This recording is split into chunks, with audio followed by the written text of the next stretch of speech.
We just need to be creative, bro. Like, and I think the idea of autonomy, ultimately to your point of power being something you had, the ability to choose your own destiny without interference, right? You are, as a human being, powerful. You embody power every single day of your life, right? But when we're talking about systemic power, we often forego our own internalized humanity for this greater idea of a system, this greater idea of a party or whatever. And I think that, you know, our creativity gets diminished, right? I remember we were talking in Chicago about, you know, cultural architecture and the DNC being this pomp and circumstance event, right? And one of my biggest things in that moment was like, what happens if you turn the DNC from being this, we're in a shell of a stadium outward into the south side of Chicago?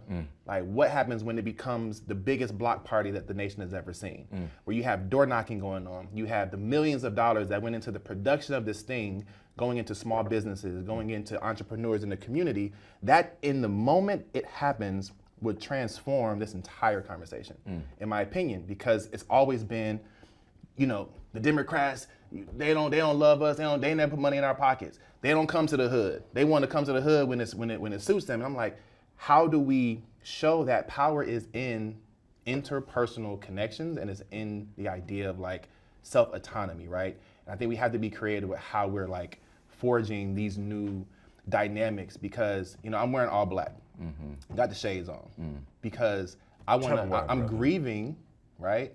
I'm grieving bullshit strategies.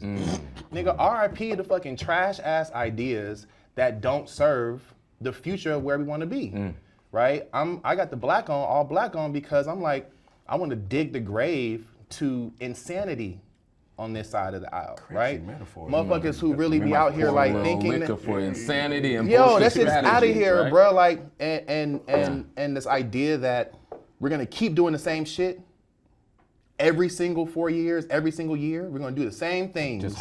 Just harder, and then be even more depressed and even more let down and even more.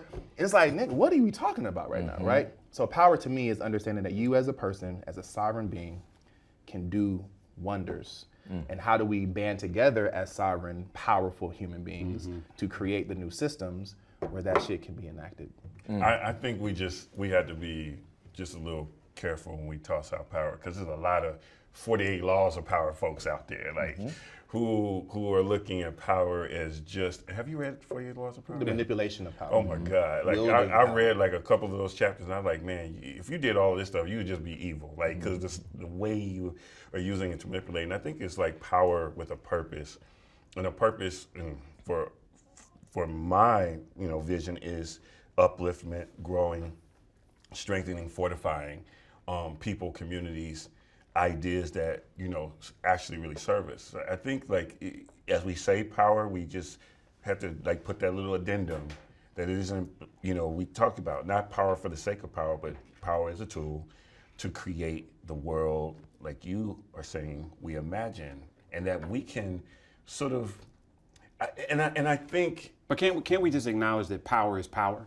Yes. And then it manifests itself differently based on who is attempting to either create it and or share it.